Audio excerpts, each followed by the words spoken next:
Саламатсыздарбы, урматтуу достор, урматтуу ата-энелер. Бүгүн 1-июнь балдарды коргоо күнү. Мына ушул күнү биз депутаттар тобу, эксперттер, жумушчу топ иштеп чыккан жана комитеттен биринчи окуудан өткөргөн, жакында Жогорку Кеңештин жалпы жыйынында каралып турган билим берүү боюнча мыйзамыбызда балдарга кандай шарт түзүлөт? Мына ушул тууралуу кыскача айтып берейин.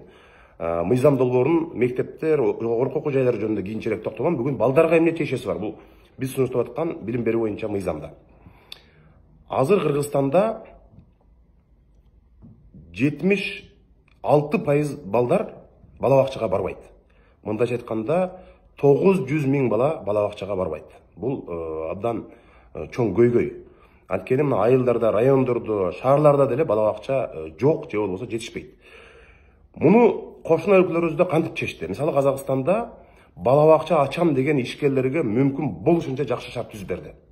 Ал деген сөз лицензия. Бала бакча ачам дегендер лицензия албай туруп, бирок өрт коопсуздугу менен санитардык жанагы көзөмөл кызматы. Ушул эки кызматка гана кабарлоо, маалымдоо, орусча айтканда уведомление деп коет. Уведомление берет дагы бала бакча ачканга мүмкүнчүлүк болот. Мына ушундай азыр лицензия алыш үчүн бала бакча ачам деген ишкерлер 14 жерден жанагы справкаларды, документтерди чогултуп, анан уруксат алыш өзүнчө чоң бюрократия. Муну Кудай буйруса, мына билим берүү министрлиги да колдоп жатат. Ушул мыйзам долбоорубузду ишке ашары менен бала бакча ачам деген ишкерлерге шарт абдан мындай жеңил болот. Бул деген эмне? Бала бакчага барган бала менен бала бакчага барбаган баланын айырмасы билим деңгээлинде абдан чоң. Ошол жерге барып мектепке чейин тамга таанысын, тил үйрөнсүн, балдар менен бири-бири менен сүйлөшүп жана коммуникация деп коет. Мындай көп пайда жактары бар. Экинчиден, биз ишкерликти колдойбуз. Бала бакча ачып, үйлөрүндө жанагы 2 кабаттуу, жанагы орусча особняк деп коебуз, хан сарай сыяктуу бир жакшы шарты бар үйлөрдүн көпчүлүгүн бала бакча кылып ачып, ошол жерде айылдарда, райондордо, шаарларда бала бакча менен камсыздаса боло берет. Бала бакчанын саны кескин көбөйгөндө атаандаштык пайда болот. Атаандаштык пайда болгондо сапат жакшырат.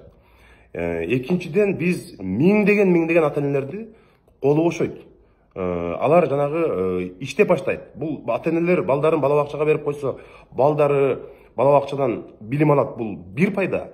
Экинчиси, ата-энелерди колу бошосо, бул иштеп экономикага чоң пайда болот деген ойдобуз. Мына ушул билим берүү боюнча мыйзам долбоорубуздун комитеттен биринчи окуудан өттү.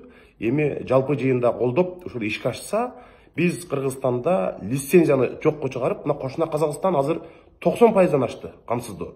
Элестетиңиз, бизде 900 миң бала бакчага барбайт, а бала бакчага баргандардын саны 200 миңдин тегерегинде болот. Мына ушул чоң көйгөйдү ушул мыйзам долбоору менен ушинтип чечишибиз керек деп ойлойм. Кийинки видео кайрылууда мен бул мыйзамыбызды ишке ашса, мектептерде жана окуу жайларда кандай өзгөрүүлөр болот, ошону айтып беремин. Чоң рахмат.